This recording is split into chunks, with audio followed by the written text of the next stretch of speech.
Señal directa. 7 de la mañana con 46 minutos y como todos los lunes nos da muchísimo gusto recibir en este espacio y saludar al doctor Roberto Castelán, quien ya está preparado con su comentario, su colaboración para esta primera emisión. ¿Cómo está, doctor? Le saludamos y le escuchamos. Muy buenos días. ¿Qué tal, Belén? Muy buenos días, el gusto es mío y muy buenos días a todo el auditorio del Sistema Universitario de Radio y Televisión, al auditorio Radio Escuchas y Televidentes. Ojalá tengan una muy buena semana en este inicio de semana, este lunes. Pues a raíz de la desaparición de 3 ciudadanos italianos en el municipio de Tecalitlán, quiero tocar 2 constantes que normalmente involucran a las Fuerzas Armadas del Estado, sea policías municipales, estatales, federales, ejército y marina, en las actividades del crimen organizado. En primer lugar, puedo decir que habrá excepciones, por supuesto que en todos los casos hay excepciones, pero definitivamente todas o la gran mayoría de las policías municipales son la primera línea de contacto entre el crimen organizado y las actividades que realizan los ciudadanos. Cuando hablo de primera línea del crimen organizado o entre el crimen organizado y los ciudadanos, me refiero precisamente a que las policías municipales llegan a transformarse en el primer contacto que tiene el crimen organizado con los ciudadanos.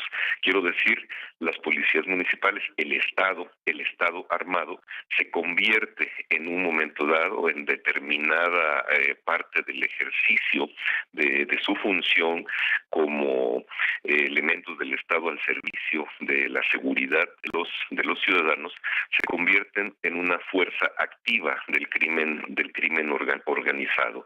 Ellos son los que están de primero con respecto al ciudadano, porque cuando un ciudadano de cualquier municipio quiere denunciar algo, lo que sea, que lo asaltaron, que se metieron a su casa o hasta preguntar una dirección, recurre directamente a la policía. Pero la diferencia aquí es que no está recurriendo a alguien seguro, a alguien que le pueda garantizar seguridad como parte del Estado, sino que muy probablemente esté recurriendo a los ojos, a los oídos del mismo crimen organizado. Insisto, habrá sus excepciones, pero definitivamente en Jalisco y pues prácticamente en toda la República Mexicana, en todos los municipios de la República Mexicana, los policías tienen algo que ver, algún tipo de relación directa o indirecta con el crimen organizado. En primer lugar, muchas de estas policías vigilan directamente a las actividades de los ciudadanos e informan de ellas al crimen organizado. Quiero decir, hacen las funciones de halcones para el crimen organizado. Como la policía municipal puede inclusive entrar hasta las casas, como anda, hace rondines, conoce cada uno de los espacios de las colonias, cada uno de los espacios de los barrios y también sabe precisamente del movimiento de pandillas, del movimiento de cierto tipo de actividades de delincuentes de esas zonas, y lo que hace justamente es denunciarlos, no ante el Estado, sino ante el crimen organizado. Deja que la evaluación corra por parte del crimen organizado y ya luego el crimen organizado decide qué es lo que va a hacer con aquella información que recibió. Por otro lado, también facilita el paso, facilita el traslado de personas armadas y de mercancías por los distintos municipios. Esto muchas veces en acuerdo directo con el presidente municipal o con el jefe de la policía o el subdirector de la policía del municipio al que se refiera.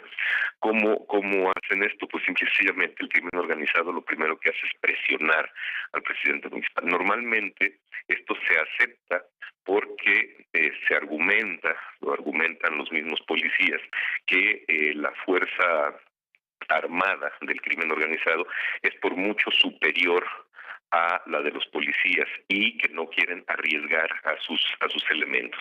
Entonces, cuando saben que va a haber algún vehículo con personas armadas, que en algún caso lo detienen, basta un telefonazo para que les cedan el paso, personas armadas o mercancías. En este caso, las policías municipales pues se convierten en garantes del tránsito por el municipio del crimen organizado, sirven a las actividades del crimen organizado. Como ya lo dije también, cuando detectan a algunos lugares en donde hay personas con actividades sospechosas o personas que hacen actividades que ellos mismos ya saben qué tipo de actividades, pero que trabajan para otro cártel, para el cártel que no es dueño de la plaza, porque hay que recordar que yo he venido diciendo que las ciudades se convirtieron en plazas, que ya no son ciudades, sino que son plazas al servicio del crimen organizado. La policía municipal detiene muchas veces para interrogar o para investigar, pero a veces los detiene para entregárselos, como en el caso de estos 4 policías de Tecalitlán, para entregárselos al crimen organizado. No los llevan a separos de policías, no los remiten ya no en Ministerio Público, no los remiten a la autoridad, pero los entregan directamente al crimen organizado. Ha habido casos en donde hay 2 vías. Una, se los entregan al crimen organizado, el crimen organizado los acepta y se lleva a estas personas, pero hay otros casos en donde el crimen organizado inclusive regaña a los policías porque se equivocan de personas y estos son regresados. Entonces, en ese momento, o los llevan a la cárcel o simple y sencillamente la misma policía los desaparecen. Por eso también ellos establecen contacto, son el primer punto a establecer contacto entre ciudadano y crimen organizado, muchas veces a petición del mismo crimen organizado. A veces el crimen organizado les dice, por ejemplo, supongo que fue este caso, a lo mejor hay 3 personas que están realizando tal tipo de actividad y necesito que los detengas y me los entregues. Entonces la policía, la que los saca del lugar, la que los saca del municipio, de alguna parte apartada, y se los entrega al crimen organizado. A veces es la misma policía que queda bien con el crimen organizado y se los lleva a ellos a un lugar que acuerden algo. También las policías realizan extorsiones por su propia cuenta, digamos, para sacar algún tipo de dinero, van con comerciantes, van con pandillas y las extorsionan justamente para no entregárselas o para no decirles al crimen organizado sobre su presencia. También se convierten en extorsionadores. Todo esto convierte muchas veces a las policías municipales en células del cártel que opera en la plaza. A veces son con acuerdos directamente con el presidente municipal, a quien una de dos o lo hace con mucho gusto o no le queda de otra, simplemente ante la amenaza de una fuerza armada mayor a la de su policía. Por último, en este caso quiero decir que no hay coordinación con la fuerza única, porque a veces tanto fuerza única como policías municipales se acusan mutuamente de estar al servicio del crimen organizado. Se tienen desconfianza, así como la Policía Federal le tiene desconfianza también a la Fiscalía del Estado, las policías estatales le tienen desconfianza a las policías municipales. Y a veces también, y esto ha llevado a que sus propios compañeros sean asesinados por compañeros de ellos, a diferencias entre la misma policía municipal.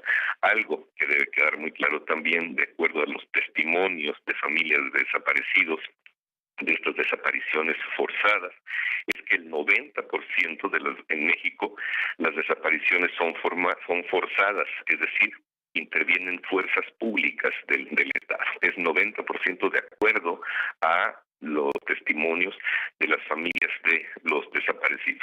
El segundo elemento al que quiero referirme rápidamente son las estrategias de criminalizar a los ciudadanos.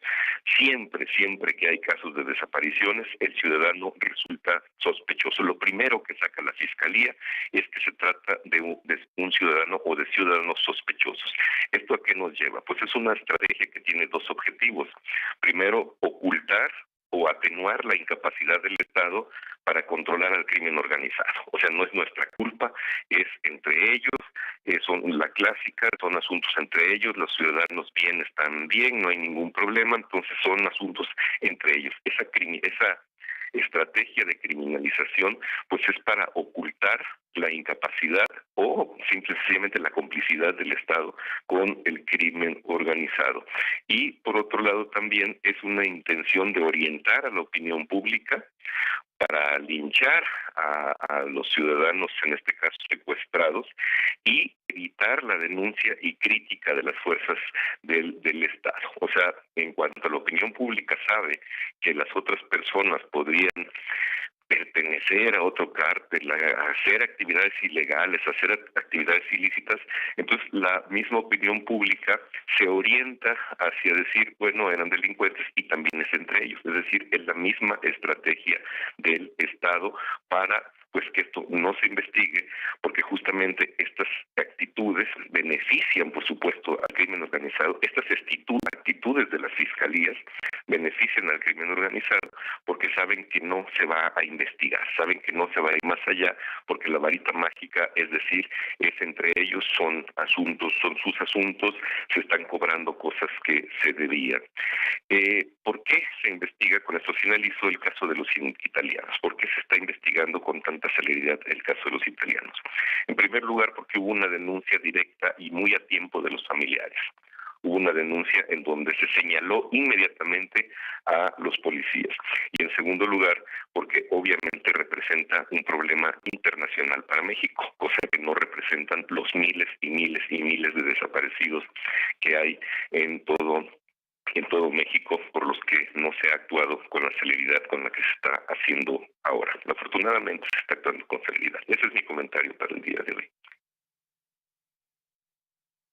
Doctor, y parece que nos estamos acostumbrando lamentablemente a que esto ya sea una constante y la normalidad, el crimen organizado y las policías trabajando en un mismo bando. Recuerdo, ya desde el año 2012, el gobierno de Estados Unidos había alertado al gobierno mexicano sobre la infiltración seria, muy seria, decía en aquel entonces un funcionario estadounidense, del crimen organizado en las policías, particularmente en las municipales y estatales, lo señalaba en aquel tiempo este funcionario, evidentemente con datos obtenidos de inteligencia de ese país, y sin embargo, bueno, han pasado los años, no se ha hecho nada, el problema ha crecido y hoy estamos ante una situación que, como lo decíamos, doctor, parece ya lo habitual, lo normal. Ya nos sorprende que la policía y los delincuentes trabajen en el mismo bando. No, al contrario, la misma gente en los municipios sabe perfectamente en dónde se ubican actividades ilícitas y saben perfectamente que la policía a veces llega ahí por lo que le toca, por su dinero. Yo creo que ya ni siquiera es infiltración hacia las policías, no es que el crimen organizado haya infiltrado a algunos personajes en las policías municipales, es un trabajo coordinado, es una estrategia, es un involucramiento ya muy directo, por las causas que sean, porque si le pregunta a muchos presidentes municipales, Belén, le van a contestar que es porque pues los amenazan y ellos no tienen la fuerza suficiente para anteponerse a la fuerza del crimen organizado. Lo que quieran y gusten, pero muchas veces policías y regidores de los ayuntamientos trabajan para este crimen organizado. Ahora, hay que recordar también cómo el jefe de inteligencia de la Fiscalía del Estado fue detenido en 2015 y está acusado ahorita actualmente en Estados Unidos por lavado de dinero por $30 millones. Nada más el jefe de inteligencia de la Fiscalía del Estado. Quiere decir que pues estamos en manos. Si la inteligencia la maneja una parte del crimen organizado, pues sencillamente estamos en manos del crimen organizado. Así es, doctor, tristemente. Pues como siempre, le agradecemos sus comentarios, su colaboración, doctor. Nos vemos y nos escuchamos el próximo lunes. Con mucho gusto, un gran abrazo. El doctor Roberto Castelán, su comentario esta mañana de lunes. Nosotros vamos a hacer una pausa y regresamos. Haremos un recorrido por la información nacional e internacional más importante de las últimas horas.